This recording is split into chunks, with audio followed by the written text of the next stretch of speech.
Recording in progress. I don't get online. Well, I want to welcome everybody this morning as we Howdy. get ready for Sunday school, adult Sunday school, the What do you- Game of Thrones, looking at Bibles.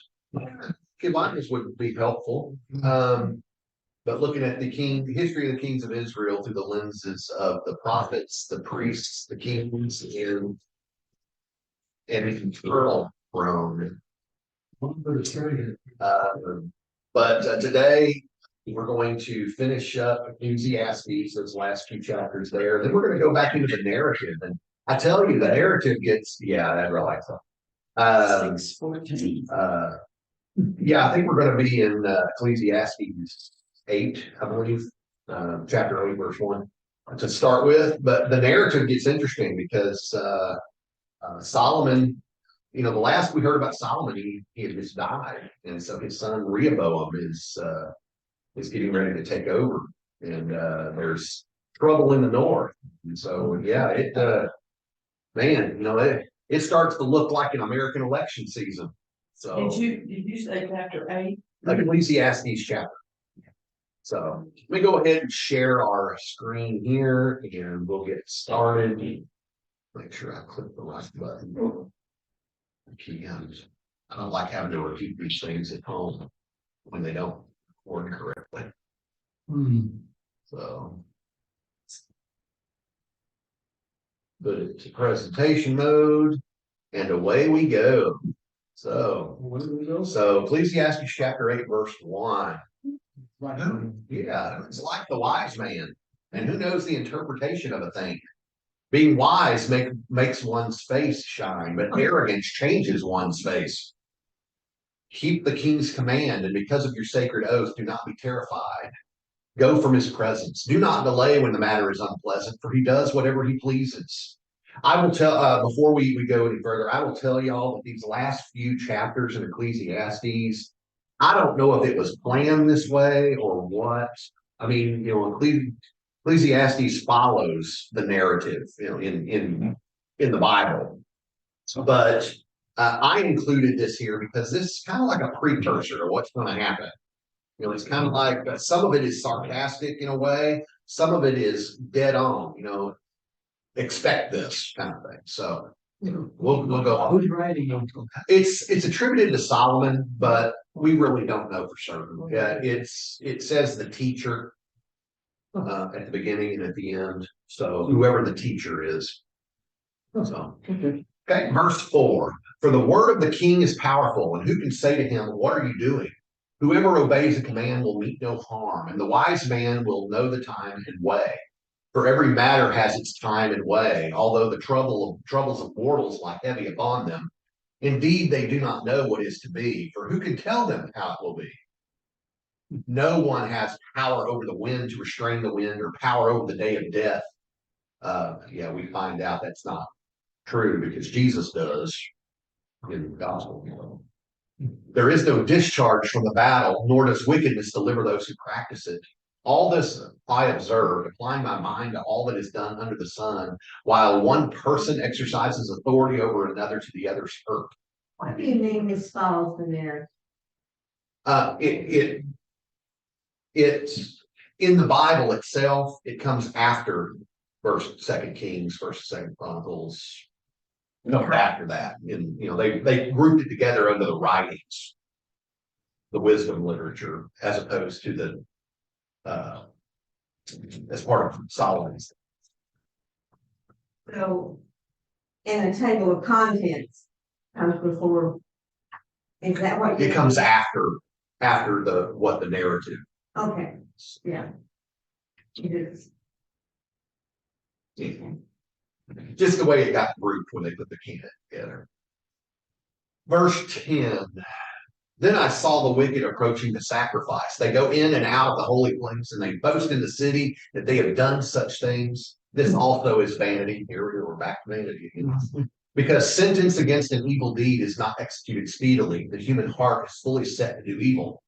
Those sinners do evil 100 times and prolong their lives. Yet I know that it will be well with those who fear God, because they stand in fear before him.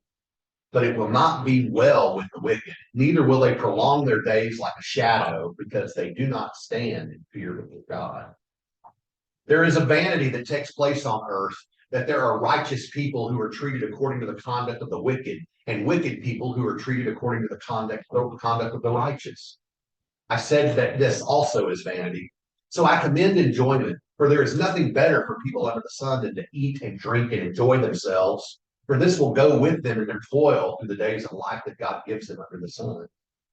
When I applied my mind to know wisdom and to see the business that is done on earth, how one's eyes see sleep neither day nor night, then I saw all the work of God, that no one can find out what is happening under the sun. However much they may toil in seeking, they will not find it out. Even though those who are wise claim to know, they cannot find it out. Because he didn't find it out. That's what it is, yeah. On to chapter 9. And it's okay to have a good time, is that what it says? It's okay to enjoy the fruits of the labors and things, is what he's getting at. You're toiling, it's okay to have fun. Whistle while you work. Oh, But just don't be wicked. Well, it says that it's vanity. You can be wicked or not. Everything, happens to the same, happens the same to the good and the wicked. Yeah. So Solomon is, or whoever's writing this, we attribute it to Solomon. And where in the Bible they make a wicked list? Well, just follow the kings of Israel, Got the wicked list. especially the north. None of them were considered good. Okay, chapter 9. All this I laid to heart, examining it all, how the righteous and the wise and their deeds are in the hand of God. Whether it is love or hate, one does not know. Everything that confronts them is vanity, since the same fate comes to all, to the righteous and the wicked, to the good and the evil, to the clean and the unclean, to those who sacrifice and those who do not sacrifice. As are the good, so are the sinners. Those who swear are like those who shun an oath. This is an evil in all that happens under the sun, that the same fate comes to everyone. Moreover, the hearts of humans are full of evil. Madness is in their hearts while they live, and after that they go to the dead. But whoever is joined with all the living has hope, for a living dog is better than a dead lion. How do you figure that? I imagine the smell is a little.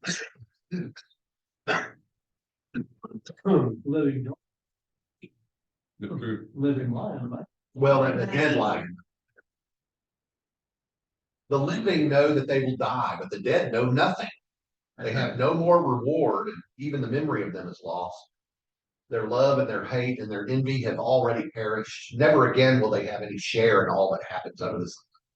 Go, eat your bread with enjoyment and drink your wine with a merry heart, for God has long ago approved what you do. Let your garments always be white. Do not let oil be lacking on your head.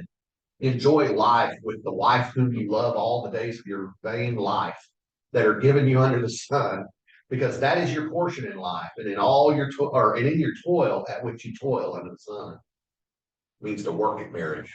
So whatever your hand finds to do, do with your might, for there is no work or thought or knowledge or wisdom in Sheol to which you are going.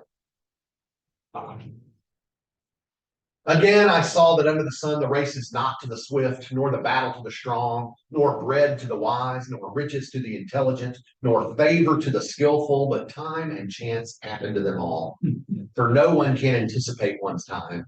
Like fish taken in a cruel net, or like birds caught in a snare, so mortals are snared at a time of calamity, when it suddenly falls upon them. This is a bummer. Yeah. I have also, like I said, it's it's like a recognition of what's going to happen when we reach the narrative here. I have also seen this example of wisdom under the sun, and it seemed great to me.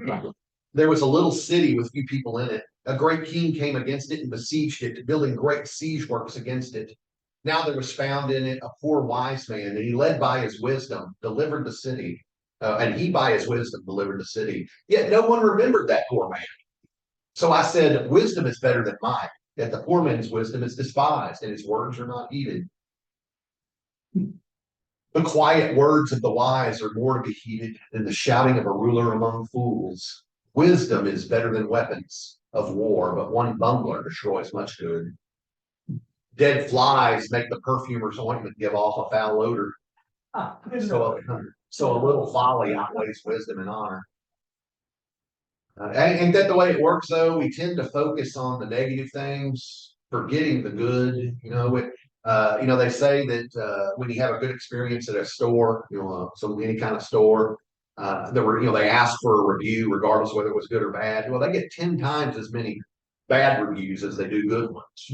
So, the heart of the wise inclines to the right, but the heart of a fool to the left. Even that's where we get the idea of y'all have heard the idea of evil eye, which is literally the Latin of what we call our own. We've got the ocula dexter, the ocula sinister. Well, the ocula sinister literally means evil eye.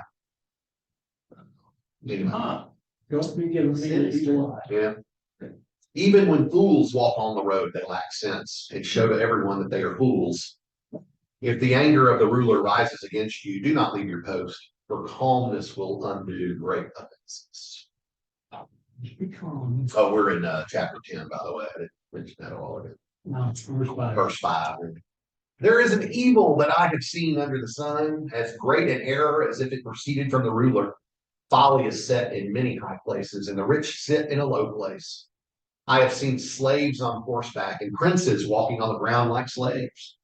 Whoever digs a pit will fall into it, and whoever breaks through a wall will be bitten by a snake. Whoever quarries stones will be hurt by them, and whoever splits logs will be endangered by them.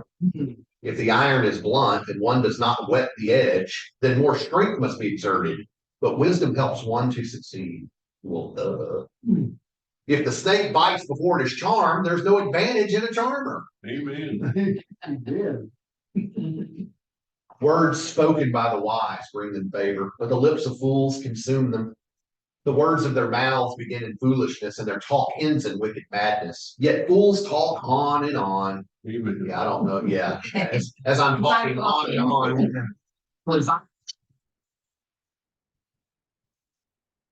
No one knows what is to happen, and who can tell anyone what the future holds? The toil of fools wears them out, for they do not even know the way to town. That's what GPS is for. But I will tell you, my GPS. I exaggerate those words, so yeah. Older GPS that I had, we type in Outback. Didn't matter where we were traveling or whatever, type in Outback Steakhouse. It never failed, and I do mean never failed. That it took us to either one that was closed completely, all gone, or it had been torn down, or didn't even exist there. We never could find an Outback Steakhouse that was open. I think GPS had it out, Garmin had it out for us. No more shrimp on the barbie. Which is Australia. Yes, so. 16. Alas for you, O land, when your king is a child and your princes feast in the morning. Happy are you, O land, when your king is a nobleman and your princes feast at the proper time for strength and not for drunkenness. This sounds a little more positive now. Just wait. Through sloth, the roof sinks in, and through indolence, the house leaks. Feasts are made for laughter, wine gladdens life, and money meets every need.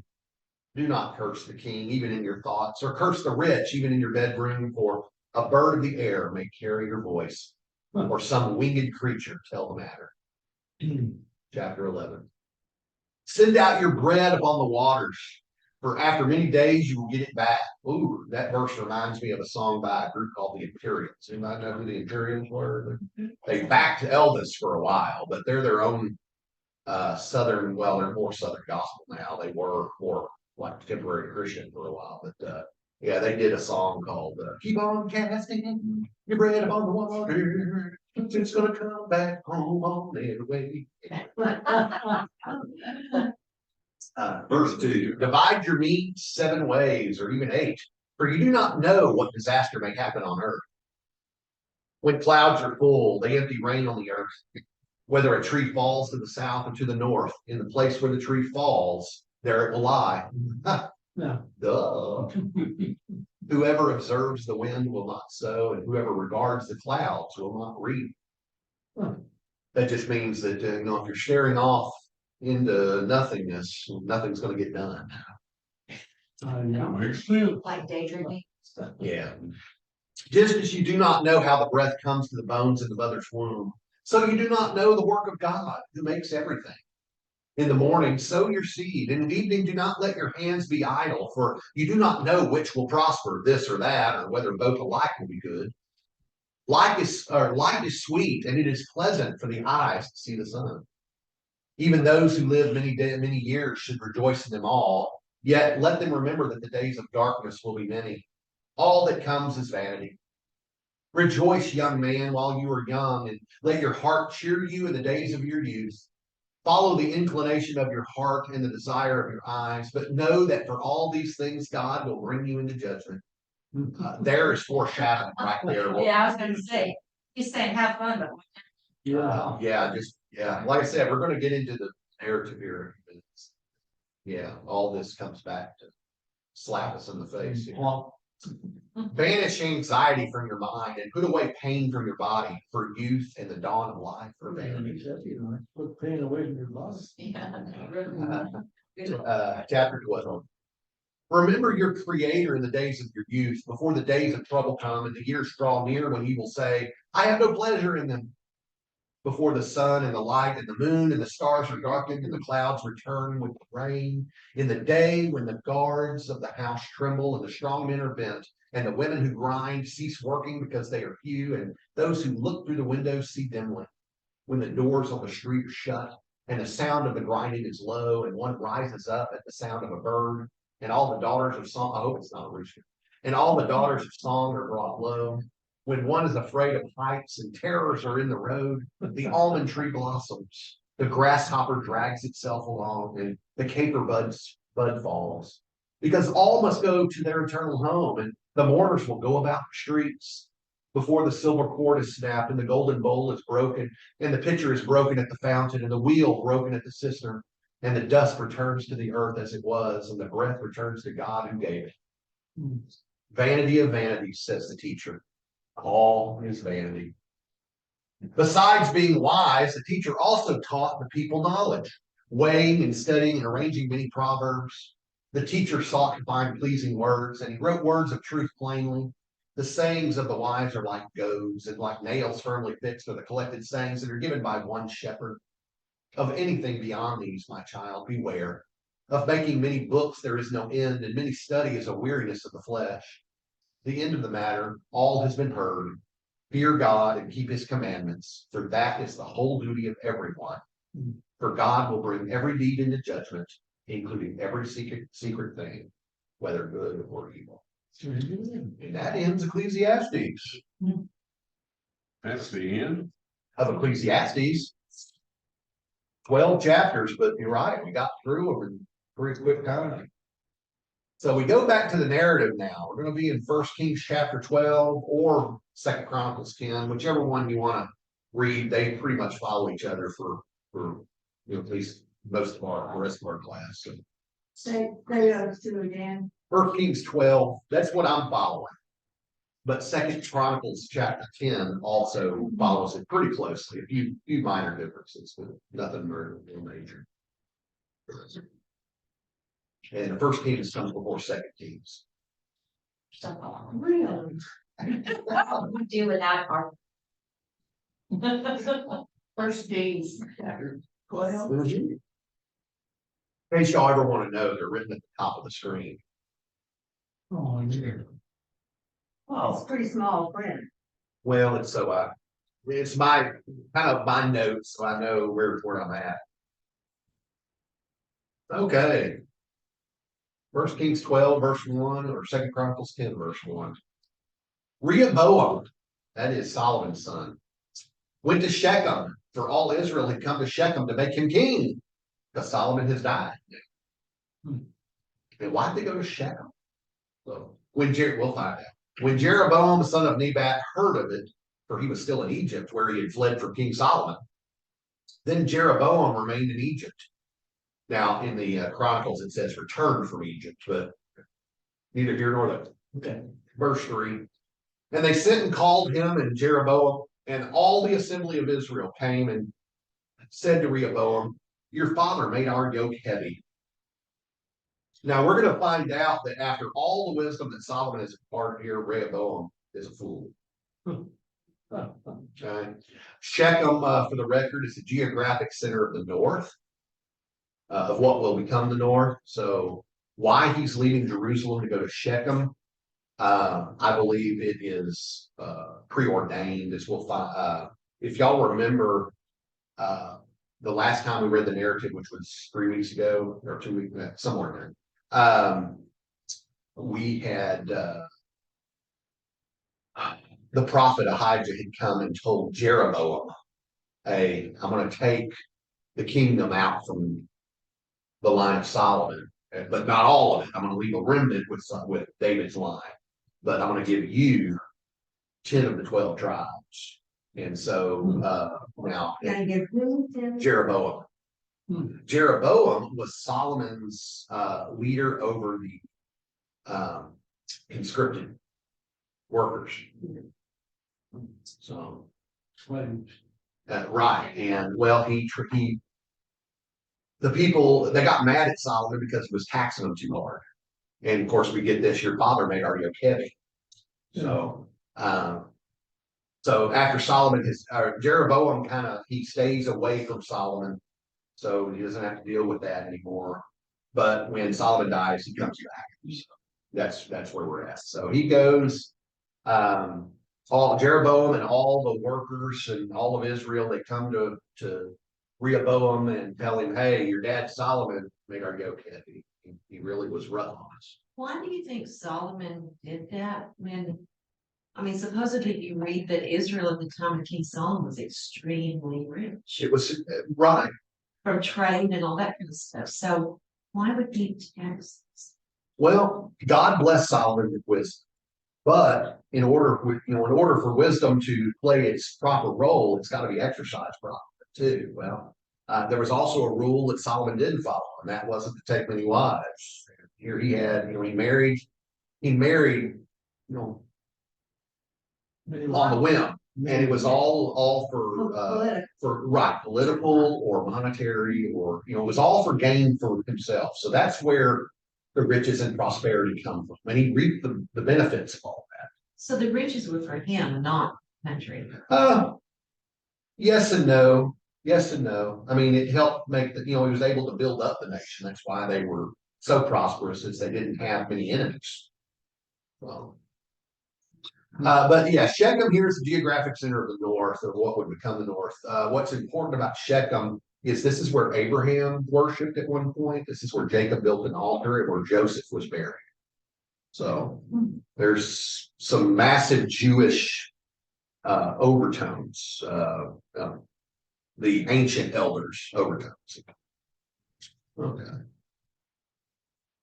Into verse 4. Now therefore, this is still Jeroboam talking. Now therefore, lighten the hard service of your father and his heavy yoke that he placed on us, and we will serve you. He said to them, this is Rehoboam now, go away for 3 days, then come again to me. So the people went away.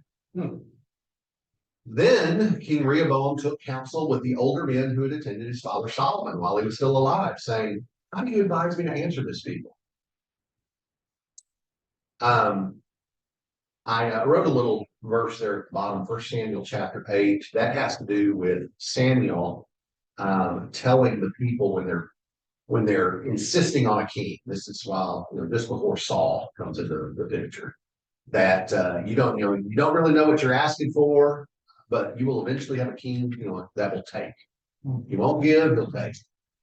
And so this has some overtones when you're hearing this here. So anyway, Rehoboam, he talks to the advisors that he inherited from his dad. They answered him, if you will be a servant to this people today and serve them and speak good words to them when you answer them, then they will be your servants forever. But he disregarded the advice that the older men gave him and consulted with the young men who had grown up with him and now attended him. A little nepotism, or putting your friends in high places. He said to them, what do you advise that we answer this people who have said to me, lighten the yoke that your father put on us? So he don't, no, he hears the old men, but he really doesn't listen to them. So he asks his friends, hey guys, you won't believe what's happened. Yeah, what do y'all think I should do? He's advice shopping. The young men who had grown up with him said to him, thus you should say to this people who spoke to you, your father made our yoke heavy, but you must lighten it for us. Thus you should say to them, my little finger is thicker than my father's loins. Now, whereas my father laid on you a heavy yoke, I will add to your yoke. My father disciplined you with whips, but I will discipline you with. Goodness. So he takes the path of leadership through fear, through instilling fear, versus leadership through instilling admiration. He was a fool. He was an idiot. Sound like. And this is what I said when it comes to Ecclesiastes, why I decided to put it before we read the rest of the, got back to the narrative, was because it seemed to foreshadow what Rehoboam is going to do and what Jeroboam's going to do too. Because Jeroboam ain't a good guy either, even though he seems like a good guy.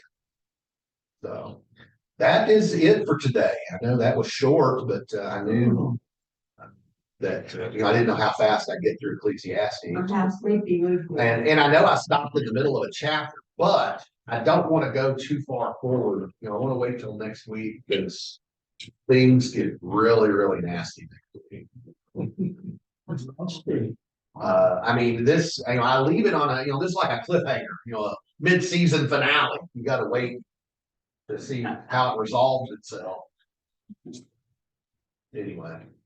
Yeah, that my father disciplined you with whips, but I will discipline you with scorpions. That's like I'm taking the power out of people and I'm leaving it to nature.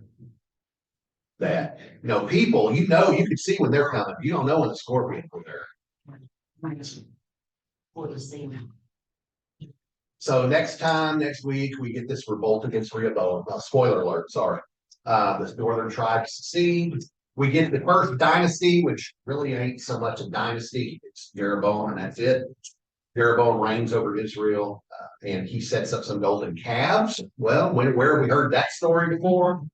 Judah and Benjamin are horrified. Priests and Levites, though, support Rehoboam. What is that? So Rehoboam's in the south. What does that tell you about what happens to the north?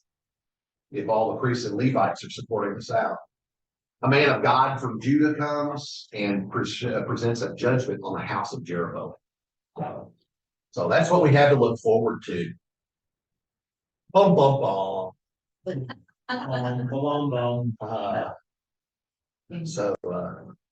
So any questions or concerns about that or anything? Yeah, I've already told them that the sermon ain't gonna end before. I know, it's on Long sermon today. Y'all, everybody have a good day. We'll be back in 1 Kings chapter 12 next week. We're not gonna do that about it. Always done.